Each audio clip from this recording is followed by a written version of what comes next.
یعنی یہ اس لیے کہ حالات معمولی حالات نہیں تھے، غیر معمولی حالات کی وجہ سے سابق حکومت پاکستان کو ان کو ڈیمارش وزارت خارجہ کو بھیجنا، اس کا مطلب ہے کہ اس میں کچھ تلخیاں بھی تھیں، اس میں کچھ تحفظات ہیں پاکستانی حکومت کو جس کا ذکر انہوں نے ڈیمارش میں کیا ہے۔ اور اس کے بعد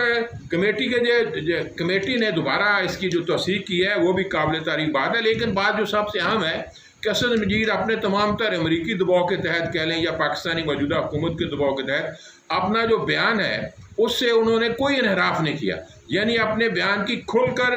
بہادرانہ انداز سے ایک پاکستانی ہونے کی حیثیت، ایک محب وطن پاکستانی ہونے کی حیثیت سے انہوں نے اس کی تصدیق کی ہے، توثیق کی ہے، اس پر اپنے موقف پر قائم رہے ہیں۔ انہوں نے کہا واقعتاً یہ ہمارے لیے بڑی پریشان کن مسئلہ تھا، اس میں سخت دھمکیاں بھی دی گئی تھی، پاکستان میں کھلی مداخلت کا بھی اظہار کیا گیا، تو لہٰذا میں اس کی تصدیق و توثیق کرتا ہوں۔ میں سمجھتا ہوں اس حوالے سے دونوں افریقہ کے اندر ابہام پایا جاتا ہے۔ جانے والی حکومت جو عمران خان کی قیادت کی حکومت ہے وہ کہتی ہے بڑی سازش ہوئی تھی، اور جو آنے والی حکومت ہے وہ کہتی ہے کہ اس کا تو مسئلہ ہی کوئی نہیں، یہ تو معمولی بات ہے۔ رانا سلاور نے کہا کہ اس پر کسی تحقیق کی ضرورت نہیں۔ اب ون ون صورتحال یہی ہے کہ عمران خان صاحب کی خواہش ہے، ان کا بیانیہ جو بنا ہے وہ مزاحمتی بیانیہ پر مشتمل ہے، اور انہوں نے کہا کہ پاکستان کے معاملات کے اندر امریکہ کی جو مداخلت ہے وہ مترادف ہے ایک سازش کے ذریعے سے، یعنی پاکستان میں مختلف خیال سیاسی جماعتوں کا ایک جگہ جمع ہو جانا اور لندن پلان کا بن جانا، اور اس کے بعد یہاں منحرف تحریک انصاف کے ایم این اے سے امریکہ کے جو دفتر ہے پاکستان کے اندر سفارت خانہ، اس کا نچلی سطح اور درمیانی سطح کے لوگوں کو منحرف ایم این اے حضرات سے ملنا، باقی کیا سے ملنا، یہ اس بات کا مترشح ہے، اس بات کو وضاحت کرتا ہے کہ کوئی نہ کوئی بات کہیں نہ کہیں کسی کونے خطرے میں ضرور چل رہی تھی۔ اس کو آپ سازش نہ کہہ دیں، آپ اس کو مداخلت کہہ دیں، اور عمران خان یہ چاہتا ہے کہ یہ جو مداخلت ہے اس پر پھر ہم کھلی تحقیق کیوں نہ کرائیں۔ ان کا ایک مطالبہ ہے کہ دونوں پارٹیوں کی کامیابی اس میں ہے کہ ہم اس معاملے کو سپریم کورٹ میں لے جاتے ہیں، سپریم کورٹ اس پر جوڈیشل کمیشن بنائے تاکہ حق اور سچ الگ ہو جائے، جھوٹ بھی الگ ہو جائے، تاکہ پتہ چل جائے کہ پاکستان پر پھر آپ کو یاد ہے امریکہ نے تقریباً 100 ممالک کے اندر انٹرفیرنس کیا ہے، ان کے کاغذات نے یہ ثابت کیا ہے، وہ اس بات کو مانے ہیں، تسلیم کیا ہے۔ یہ کوئی نئی بات نہیں ہے کہ امریکہ اپنی مرضی سے حکومتیں بناتا ہے اور توڑتا ہے، اگر کہیں کامیاب ہوتا ہے اور کہیں ناکام ہوتا ہے تو یہ کوئی ایسی بعیدست قیاس بات نہیں ہے کہ یہ ممکنات کے عقلی امکان کے اندر شامل ہے کہ امریکہ مختلف ممالک کے اندر اپنی پسندیدہ حکومتوں قائم کرتا ہے۔ کیا پاکستان کے اندر بھی مداخلت کرتا ہے؟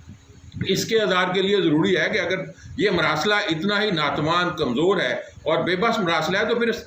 موجودہ حکومت کی قیادت کو، جس طرح رانا سناور نے کہا کہ ہم کسی اور فورم پر جانے کی ضرورت نہیں ہے، یہ قومی سلامتی کمیٹی نے جو اظہار کیا وہ درست، وہ بات بھی اپنی جگہ اس کی درست ہوگی، لیکن اگر لوگوں کے اشکال کو، لوگوں کے اندر ذہنوں میں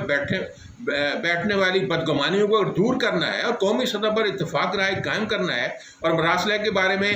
سچی اور ستھری بات سننی ہے، تو پھر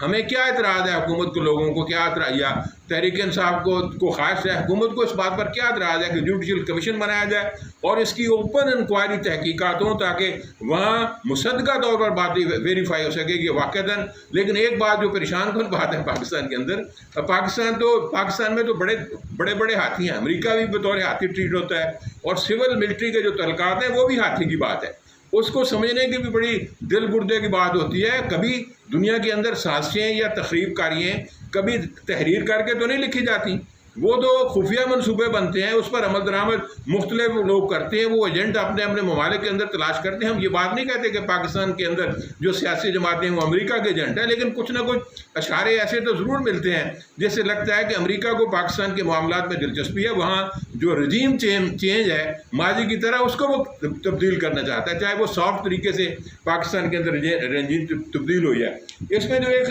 بات خرابی کی پیدا ہوئی ہے کہ جناب فواد چودھری جو قوت گویائی کے بڑے ماہر ہیں، انہوں نے بات کو مختصر کرتے ہوئے کہا کہ اگر اسٹیبلشمنٹ جو ہے